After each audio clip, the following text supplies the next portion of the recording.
حضرت ابو درداء رضی اللہ تعالی عنہ مدینۃ المنورہ سے چلے گئے تھے شام میں، تو وہاں کوئی شخص مدینۃ المنورہ کا ان کو ڈھونڈتے ڈھونڈتے جا پہنچا اور کہا کہ ابو درداء میں مدینۃ الرسول سے آیا ہوں، مجھے پتہ چلا کہ آپ کے پاس حضور کے فرامین ہیں، تو ایک فرمان سننے کے لیے اتنا لمبا سفر کاٹا ہے، یہاں رشتہ داری بھی نہیں ہے، کوئی تجارت بھی کرنے نہیں آیا، کسی سے ملنا بھی نہیں ہے، شہر دیکھنے کے شوق میں بھی نہیں آیا کہ میں دمشق دیکھا ہوں کیسا ہے، صرف ایک ہی غرض ہے میرے سینے میں، اور وہ یہ کہ میں ابو درداء سے حضور کا فرمان سنا۔ تو حضرت ابو درداء رضی اللہ تعالی عنہ نے پھر انہیں حضور علیہ السلام کا ایک فرمان سنایا، سنو آپ بھی، من سلک طریقا یبتغی فیہ علما سہل اللہ لہ طریقا الی الجنہ، جو کسی ایسے راستے پہ چلا جس راستے میں اس کا مقصد ابتغاء علم تھا، علم سیکھنا تھا، تو فرمایا اللہ اس کے لیے جنت کی راہیں آسان کر دیتا ہے۔ اللہ، یہ کس کو بتایا جا رہا ہے؟ جو ایک حدیث سننے آ رہا ہے۔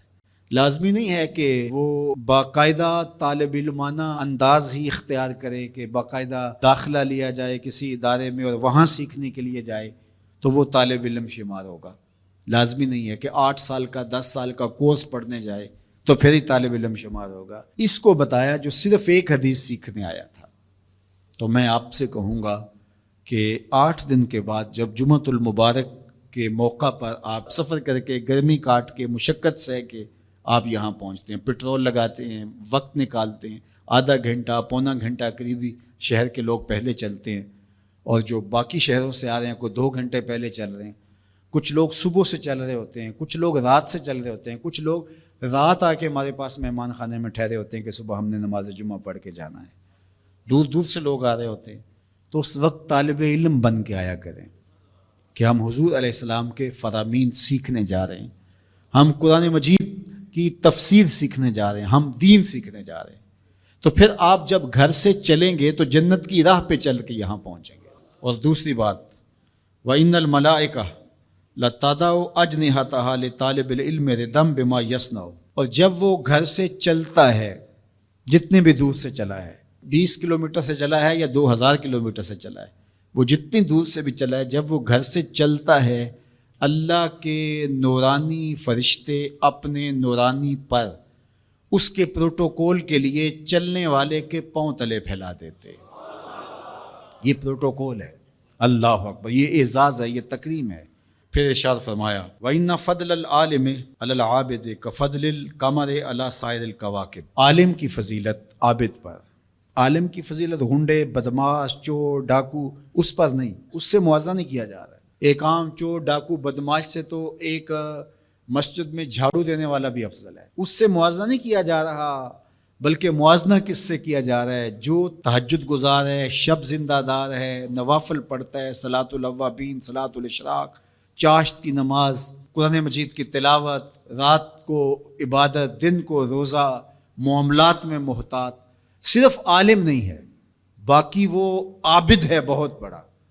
اپنی نظر پر پہرے بٹھاتا ہے، خیالوں پر پہرے بٹھاتا ہے، سوچوں کو آوارہ نہیں ہونے دیتا، زبان کو بے قابو نہیں ہونے دیتا، عابد ہے۔ اس پر عالم کی فضیلت کتنی ہے آپ ذرا سنیے تو آپ کا جی چاہے گا کہ ہم مکمل عالم بن جائیں۔ تو فرمایا کہ فضل العالم علی العابد کفضل القمر علی سائر الکواکب، عالم کی اس عابد پر، تہجد گزار پر فضیلت اس طرح ہے جس طرح 14ویں رات کے چمکتے ہوئے چاند کی فضیلت ستاروں پر ہوتی ہے۔ اور ایک حدیث میں حضور نے یوں بھی ارشاد کہا فضلی علی ادناکم، اے صحابہ اس عالم کی عابد پر یوں فضیلت ہے جس طرح تم میں سے ایک عام آدمی پر میری فضیلت ہے۔ اتنا بڑا اعزاز دیا، اتنی بڑی شان اس عالم دین کی ہے، اللہ اکبر۔ اور پھر ارشاد فرمایا وَإِنَّ الْعَالِمَ لَيَسْتَغْفِرُ لَهُ مَنْ فِي السَّمَاوَاتِ وَمَنْ فِي الْأَرْضِ حَتَّى الْحِيتَانُ فِي الْمَاءِ، اور یہ عالم دین اس کے لیے بخشش کی، استغفار کی، معافی کی اللہ کے حضور دعائیں مانگتے۔ کون؟ جو آسمانوں میں رہتے فرشتے، ومن فی الارض، اور جو زمینوں میں رہتے ہیں، حتی الحیتان فی الماء، یہاں تک کہ جو سمندروں میں، دریاؤں میں، پانیوں میں مچھلیاں رہتی ہیں وہ بھی عالم دین کے لیے دعائیں کر رہی ہوتی ہیں، اللہ اس کی مغفرت فرما دے، اللہ اس کی مغفرت فرما دے۔ اگر کوئی معمولی چیز صادر ہو بھی جائے عالم دین سے تو لٹ لے کے پیچھے نہ پڑ جائیں، ہم تو اگر کوئی گناہ کر بیٹھے تو ہمیں خود معافی مانگنی پڑتی ہے، اور اس خلوص سے شاید مانگتے ہیں کہ نہیں مانگتے، لیکن عالم دین سے اگر کوئی خطا ہو بھی جائے، کوئی غلطی ہو بھی جائے، تو آسمان کے فرشتے بھی دعائیں مانگ رہے ہوتے ہیں، زمین کی مخلوقات بھی اس کے لیے استغفار طلب کر رہی ہوتی ہیں، اور سمندروں، دریاؤں اور پانیوں کی مچھلیاں بھی اس کے لیے استغفار طلب کر رہی ہوتی ہیں۔ یہ اتنی بڑی فضیلت ہے اللہ تعالیٰ نے علماء کی رکھی۔ دعا کرو اللہ مجھے بھی اور آپ سب کو بھی علماء کے زمرے میں شامل فرمائے۔ کوڑا تخت دنیا دا باہو، فکر سچی بادشاہی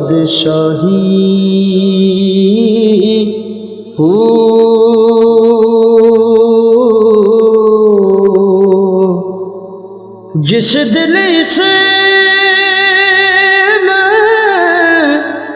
اللہ دا چمکے، عشق بھی کردہ ہلے